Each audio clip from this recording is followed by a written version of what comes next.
So today we're going to be doing a mini experiment to explore refraction and light rays. So if anyone has ever heard of the term refraction, just raise your hand so I know.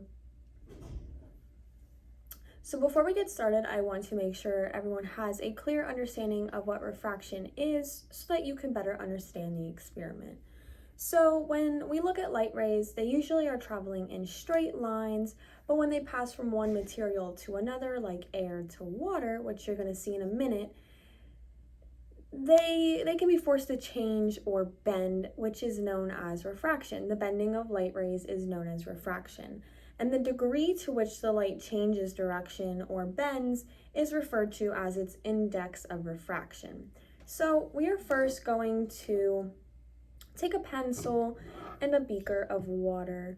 So before I do this, just for easy cleanup, I'm going to put some paper towels down just in case there's any spills. I'm also going to allow you to see the beaker a little bit better. So I'm going to fill this beaker up with some water. And I'm just going to take a regular wooden pencil and I'm going to put it in the water. Before I do this, I want you to, knowing what refraction is, I want you to make a prediction about what you think will happen to the pencil when it goes into the water. So when we put a pencil in the water, it seems to bend a little bit at the water line. Or you can say it looks a little distorted, it may look a little bit bigger, but if you look, it doesn't match up. The line outside of the water of the pencil to the edge of the pencil on the inside of the water does not match up. And this is because of refraction. The light rays are bending because they're passing from one medium to another. They're passing from air to water.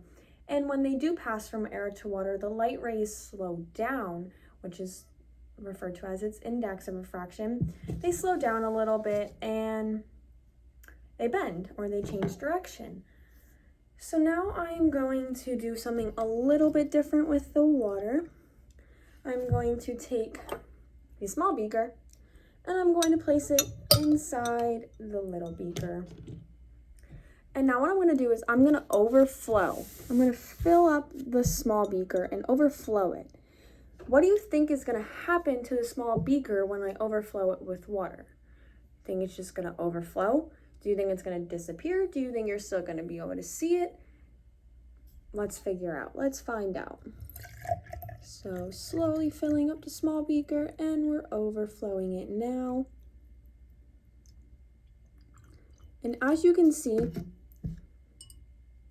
the small beaker is there. You can see it. You can see its edges. You can see the top, it is still visible. So now what I'm going to do is I'm going to change my material. So instead of using water, we are going to be using oil.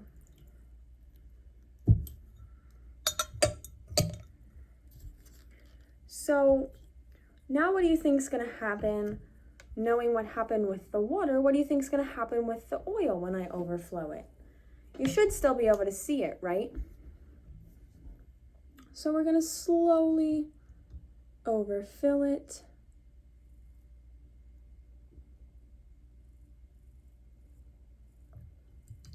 And as you can see,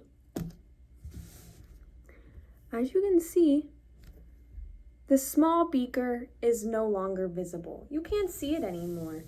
It has disappeared or it's invisible. So knowing what you know about refraction, why do you think this happens? What relationship do the small beaker and the oil have? In your notebooks, I would like you to write out the beginning of this sentence. I think the small beaker disappeared because, and then make a prediction. What do you think happened here? I'm going to explain it in a minute, but I want to give you a second to write down your predictions. Why do you think this beaker, the small beaker inside, is invisible? You can see, you cannot see that beaker. It is gone.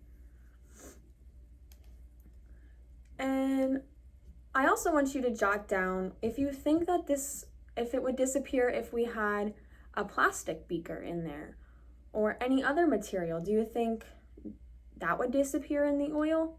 Write down what you think. And why? Why or why not do you think a different material would disappear or not in oil? So the small beaker disappeared because the light, we know that with the pencil, the light began to travel slower from the air to the water, which is why it bent, which is why it refracted. But in this scenario, the light rays actually travel at the same speed in the small beaker as it does in the oil. So from small beaker to oil, the speed of light is staying the same, which is why we can't see it, which is why it's invisible, because it doesn't refract, it doesn't bend.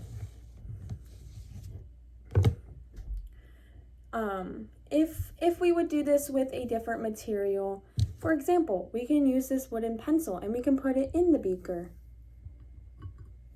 It actually bends even more than it did in the water, and that's because the index of refraction is different from air to oil than it is from air to water. So this is what refraction is. It is the bending of light rays, and in this case there is no bending of the light rays, which is why our small beaker has fully disappeared. It's kind of like magic, but it's science at the same time.